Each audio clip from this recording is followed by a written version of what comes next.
நினைத்து பாருங்கள், காமராஜர் ஆட்சி எங்களுடைய கனவு என்று சொல்லக்கூடிய காங்கிரஸ்காரர்களுக்கு முதலில் ஆட்சி நாற்காலியில் அதிகார பகிர்வின் அடிப்படையில் அமர்வதற்கான வாய்ப்பு 2006 கனிகிறது.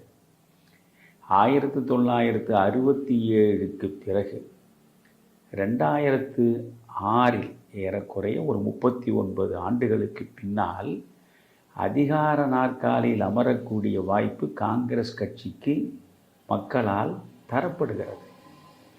உண்மையில் இவர்கள் அங்கிருந்து தொடங்கி கட்சியை தமிழகம் முழுவதும் வலுப்படுத்தி அதற்கு அடுத்த தேர்தலில் காமராஜ் ஆட்சியையே அமைப்போம் என்ற நிலைக்கு அவர்கள் சென்றிருந்தால் ஒரு மாற்றம் நிகழ்ந்திருக்கும்.